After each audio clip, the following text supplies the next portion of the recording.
বাবারে নাঙ্গল কাঁধে নিয়ে একটা কথা আমার মনে পড়ে গেছে। কি কথা? কথাটা হলো থাক, সমস্যা নাই। কথাটা হলো তোমার ব্রিটিশ রুট, এটা আমরা সবাই জানি। এই নাঙ্গলের রেগ, মনে করো এই নাঙ্গল এক জমি থেকে আরেক জমিতে গরুর সাথে নিয়ে গেলে এভাবে রেগ দিলে পরে দেয়, যে এই রেগ দিছে যদি রেগ পড়ে গেছে তাহলে এই জমি তার হয়ে গেছে। চিন্তা করো, এই জমি তার হয়ে গেছে, তার খাজনা দিতে হয়েছে।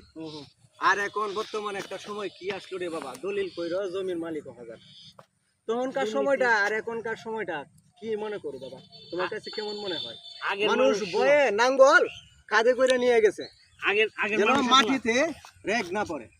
আগের মানুষ আছে না বাবা, একটা কথা বুঝো, আগের মানুষ কাগজের তে, মানে আগের মানুষের কাগজের তে জবানের মূল্য বেশি ছিল, অনেক ছিল। অনেক জমি জমা আছে, এগুলার কাগজ কুগজ নাই, না মুখে খালি বলে দিছে এটা তোমার দেলাইছি, বস এটাই যথেষ্ট, এটাই যথেষ্ট।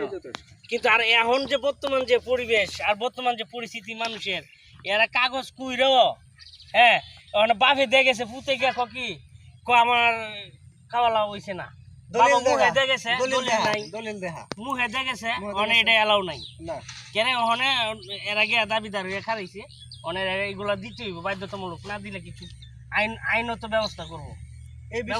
এই বিষয়গুলো মাঝে মধ্যে চিন্তা করি, মই মুরব্বীরা বলে, আমরা তো আর দেখি না তখনকার সময়টা কি ছিল, কিন্তু এটা কিন্তু বাস্তব। তখনকার সময় যে রেকর্ড গুলা ছিল আর ওআরসি আছে, এগুলা খুঁজলে কিন্তু অবশ্যই এটা পাওয়া যায়। এখনো কিন্তু হাওরের মধ্যে প্রত্যেক এলাকার মধ্যে কিন্তু কাশ জমি আছে, কিন্তু সেই সময়টা কিন্তু আর নাই যে নাঙ্গলের রেক দিবা আর জমির মালিক হয়ে যাইবা, না এটা এই সময় নাই। কি সময় ছিল। তবে এখন বর্তমানে আসলে কত কথা কথা আগের দিন বাগে খায়া লাইছে, ওগুলা শেষ। এখন কত হয়েছে কাগজ ঠিক মতো কাগজ কুগজ কইরা একজনের তার একজনের জমি জমা নেওয়াটা আমি মনে করি উত্তম, কারণ আগের যুগ নাই। এই বর্তমান যুগে মানুষ খুবই মানে প্রতারক, বেঈমান, তাই এই মুখের কথার দাম নাই না।